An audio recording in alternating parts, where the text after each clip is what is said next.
everyone, once again welcome back to my YouTube channel. This is Unit 3 Magnetic Effects of Current and Magnetism for class 12th, and the topic which we are going to discuss today is to find the magnetic field at a point due to current carrying long straight wire. So let us say we are having a long wire of length XY such that I current is flowing from X direction to Y direction in this wire. Now P is the point of observation where we want to find the value of magnetic field produced due to current flowing through the XY conductor.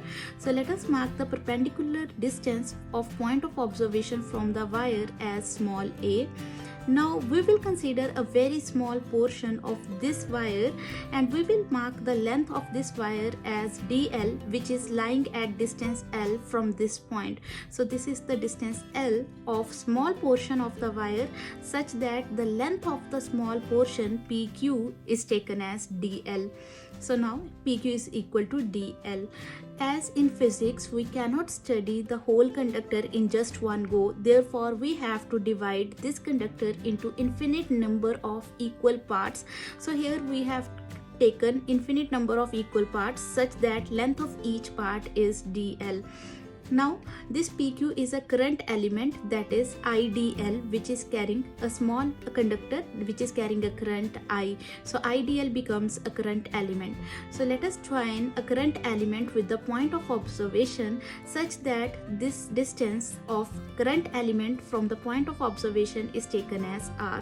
Now we are having angle theta, and theta is representing the angle which is between the current element and the line joining the current element and point of observation. So if we are having a point of observation P, so R is the length of the line which is joining the current element IDL, that is PQ current element, and the angle between the current element and the line joining the current element and the point of observation is taken as theta. So this angle is theta. Now we need to consider various other angles. Let us say this is angle phi, which the current element subtends over the point P.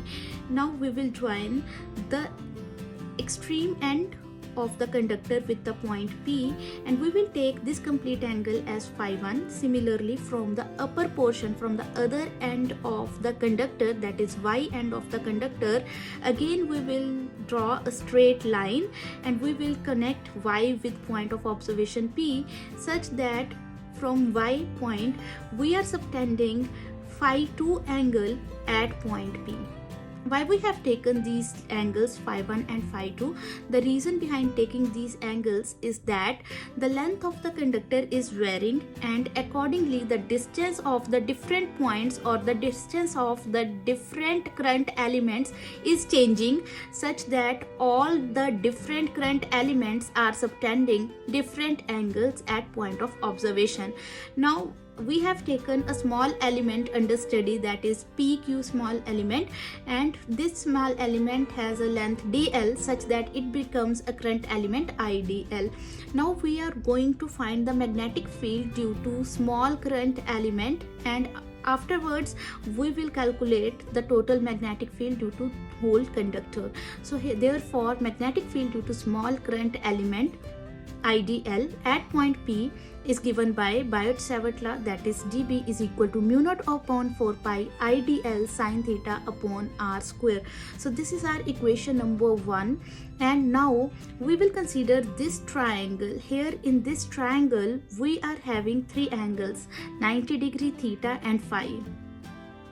So in this triangle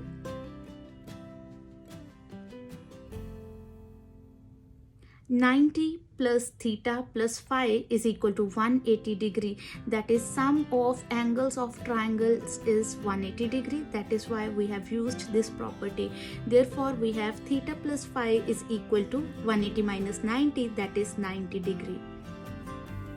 So what we are going to do, we will replace theta in equation number 1 with 90 minus phi. So this is our equation number 2.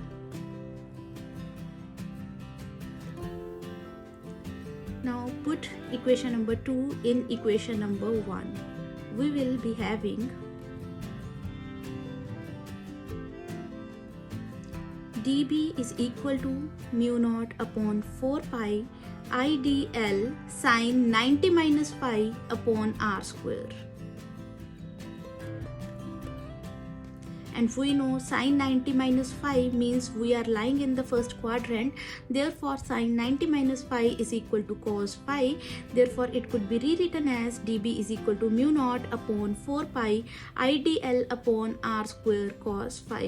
So, we need to modify this third equation once again because we are not knowing the distance r. R is different for different current elements. Also for the same triangle, now we are going to consider the same triangle, the triangle which we considered previously. So here we will consider the trigonometric function tangent phi. So in the same triangle, tangent phi is equal to perpendicular upon base. Now we need to determine which portion is representing perpendicular and what is representing base. So there is an angle phi. So in front of angle we are having a perpendicular. So L is playing a role of perpendicular and A is a base. So we have triangle tan phi is equal to perpendicular upon base is equal to L upon A. So therefore we can say A tangent phi is equal to L. Now differentiating this with respect to phi, we have d by d phi of L is equal to d by d phi of A tangent phi.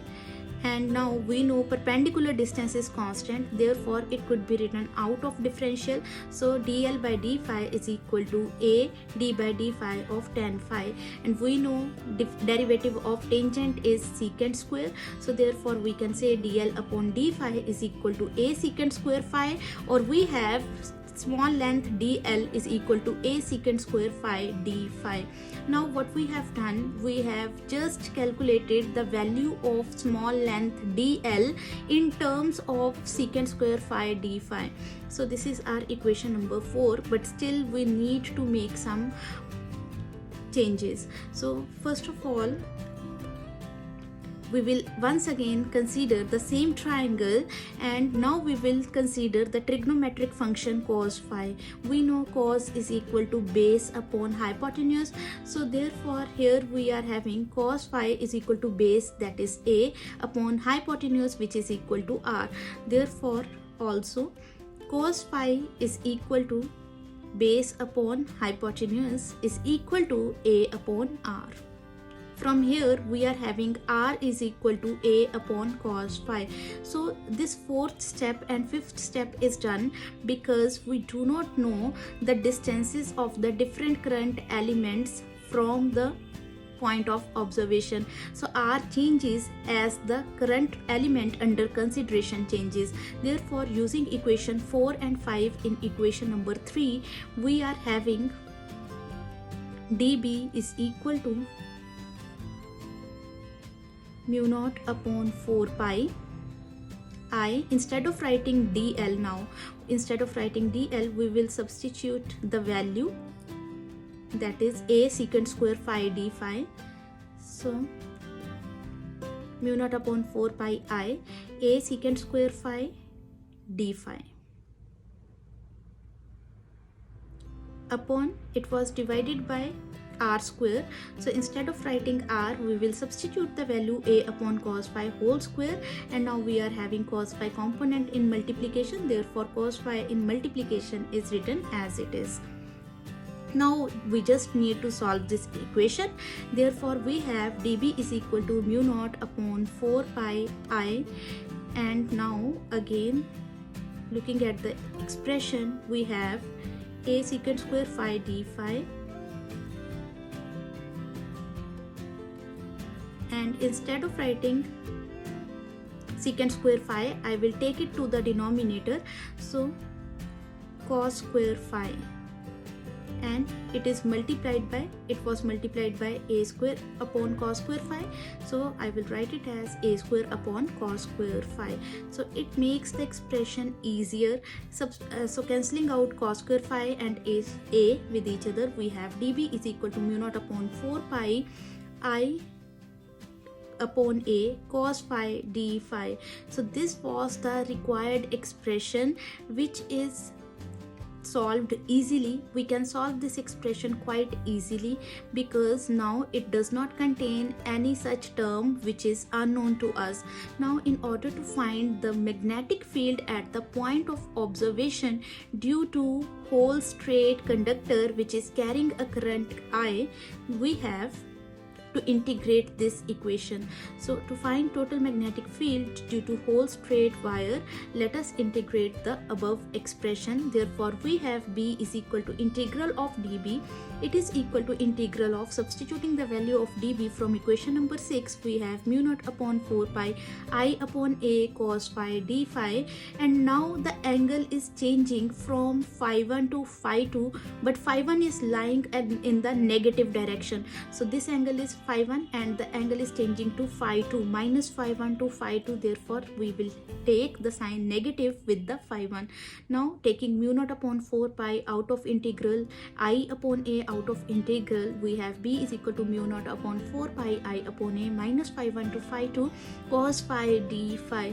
And we know integration of cos phi is minus sin phi. So we have B is equal to mu naught I upon 4 pi a, and cos phi, integral of cos phi is sin phi, and limits are written as it is outside the bracket, that is minus phi 1 to phi 2. Therefore it is equal to mu naught upon 4 pi I upon a sin, substituting the upper limit phi 2, minus sin, substituting the lower limit minus phi 1, and we know sine of minus theta is minus sin theta. Therefore the expression comes out to be B is equal to mu naught I upon 4 pi a sin phi 2 plus sin phi 1, because once again I am repeating that sine of minus phi 1 is minus sin phi 1. So therefore we have B is equal to mu naught upon 4 pi I upon a sin phi 1 plus sin phi 2. So this is the final expression which gives the expression for the magnetic field produced at point P, that is at point of observation, due to whole straight conductor carrying a current I. Now if the wire is infinitely long, that means we are unable to determine the total length of the wire. That means it is so long that its length could not be determined. Then we have tan phi is equal to perpendicular upon base is equal to L upon A. So L is infinite, that means tangent phi is equal to infinite upon L upon A, that is it is equal to infinite upon A. Therefore tangent phi is equal to infinite, and the value of tangent phi becomes infinite when tangent is 90 degree, that is tan phi is equal to tan 90 or phi is equal to 90 degree. So here we are having a clear thing in our mind that if a wire is infinitely long, the angle subtended by the lower end and the upper end of the wire is 90 degree at point of observation. So therefore expression number 7 changes to mu naught upon 4 pi I upon a sin 90 plus sin 90. We know sin 90 is 1, so we have 1 plus 1 into 2, that is 1 plus 1 is equal to 2. Therefore B is equal to mu naught upon 4 pi a I into 2, that is we have B is equal to mu naught I upon 2 pi a, which is the magnetic field at point P due to infinitely long straight conductor carrying current from x direction to y direction. Now we will determine the direction of magnetic field, and in order to determine the direction of magnetic field we will use right hand curl rule. According to right hand curl rule, if we place the thumb of our right hand in the direction of flow of current and curl our fingers, then fingers give the direction of magnetic field.